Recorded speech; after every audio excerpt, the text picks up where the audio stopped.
Salah satu masalah dan tantangan pokok yang dihadapi perekonomian Indonesia adalah terbatasnya ketersediaan infrastruktur untuk mendukung peningkatan kemajuan ekonomi.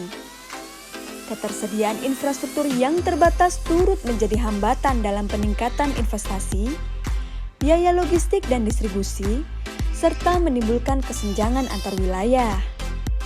Belum lagi permasalahan akibat pandemi COVID-19 yang menyerang seluruh negara di dunia memang membawa dampak signifikan terhadap sektor perekonomian, tak terkecuali di Indonesia. APBN dan APBD yang sebelumnya diperuntukkan untuk pembangunan infrastruktur harus dipangkas untuk mendanai berbagai permasalahan dan pencegahan penyebaran COVID-19. Pemerintah pun saling bekerja sama untuk mengendalikan dampak pandemi COVID-19, sejalan dengan upaya pemulihan ekonomi nasional. Memperhatikan kondisi tersebut, keberadaan proyek strategis nasional telah terbukti meningkatkan investasi dan menciptakan lapangan pekerjaan di Indonesia.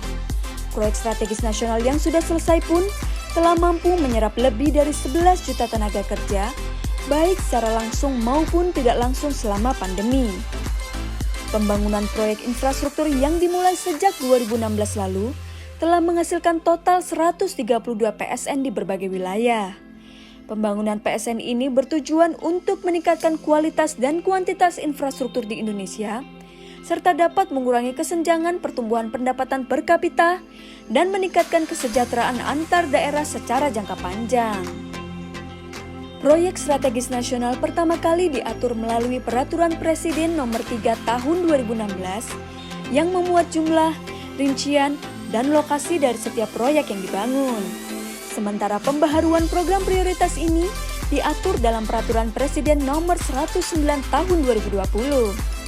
Pengerjaan PSN sendiri dilakukan oleh Komite Percepatan Penyediaan Infrastruktur Prioritas atau KPPIP yang mencakup 12 sektor, yaitu jalan, bendungan dan irigasi, kawasan, kereta, energi, pelabuhan, air bersih dan sanitasi, bandara, pendidikan, teknologi, perumahan, dan tanggul pantai.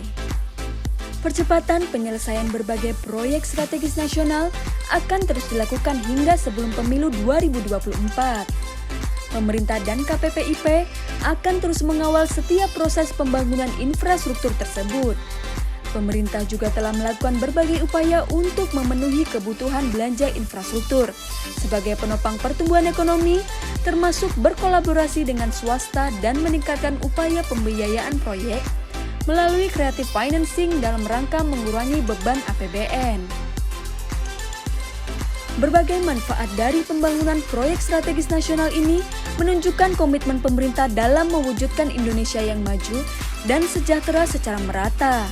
Untuk itu, maka dukungan dari masyarakat pun diperlukan agar proyek ini dapat berjalan dan memberikan manfaat secara optimal demi kemajuan bangsa.